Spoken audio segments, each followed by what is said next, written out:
وقت سے پہلے کر لے تو توبہ، پھر ملے گا نہیں کبھی یہ موقع۔ السلام علیکم ورحمۃ اللہ وبرکاتہ۔ مرنے والے لوگوں کو عام طور پر دو افسوس ہوتے ہیں۔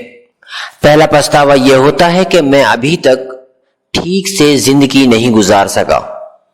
دوسرا یہ ہے کہ اگر وہ آخرت پر ایمان رکھنے والا ہے تو یہ سوچتا ہے کہ میں نے آنے والی زندگی کے لیے کچھ بھی تیاری نہیں کی ہے۔ وہ ہمیشہ چاہت رکھتا تھا کہ اسے اس دنیا میں بھی کامیاب بن کر جانا ہے اور آخرت میں بھی کامیاب ہونے والے لوگوں میں شامل ہونا ہے، لیکن ایسا کرنے کے بارے میں سوچتے ہی سوچتے اس کی زندگی کا آخری دن آ پہنچتا ہے۔ زیادہ تر لوگ اسی غلطی کے شکار ہو جاتے ہیں۔ اپنے حال کو اچھا کرنے کے بجائے ہمیشہ مستقبل کی فکر میں رہتے ہیں۔ ایک بہن کا واقعہ ہے کہ انہوں نے ایک بہت اچھا گھر بنایا، بہت زیادہ پیسہ خرچ کر کے باورچی خانہ بھی بنایا، لیکن کبھی اس کا استعمال نہیں کیا۔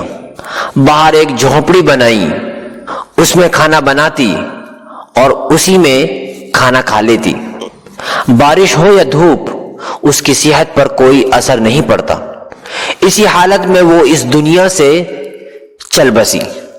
بعض گھروں میں ایک کمرہ بہت ہی خوبصورتی سے بنایا جاتا ہے، اس کا استعمال خود بھی بہت کم کرتے ہیں اور آنے والے مہمانوں کو بھی اس میں بہت کم بیٹھنے کا موقع ملتا ہے۔ اور کچھ گھروں میں قیمتی برتن شوکیس میں رکھے ہوئے ہوتے ہیں اور ان کو کبھی استعمال میں ہی نہیں لایا جاتا۔ استعمال کے لیے عام برتنوں کو ہی یوز کیا جاتا ہے۔ پرواسیوں کی حالت اس سے بھی کہیں بدتر ہے۔ وہ ہمیشہ ہر چیز کو مستقبل میں کرنے کے لیے ٹالتے رہتے ہیں۔ ان کا کہنا ہے کہ جب وہ اپنے علاقے میں سیٹل ہو جائیں گے تب کریں گے۔ زیادہ تر لوگ موجودہ حال کے بارے میں سوچنے کے بجائے مستقبل کی فکر کرتے رہتے ہیں۔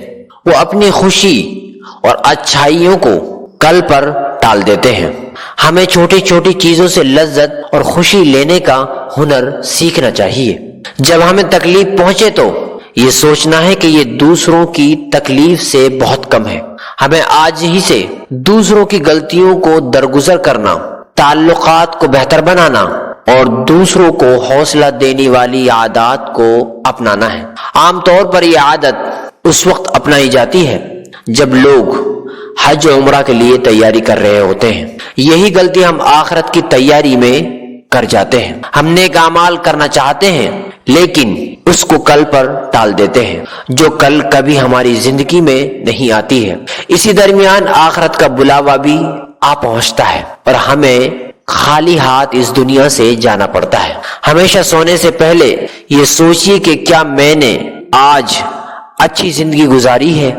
کیا میں نے اللہ کے ساتھ، اپنی ذات کے ساتھ اور دوسروں کے ساتھ انصاف کیا ہے؟ صبح ہوتے ہی اپنے رب کا شکر ادا کرو اور یہ ارادہ کرنا ہے کہ آج کا دن بہت فائدہ مند ہونا چاہیے۔ اللہ تعالی ہمیں بہتر سے بہتر زندگی گزارنے کی توفیق عطا فرمائے، آمین یا رب العالمین۔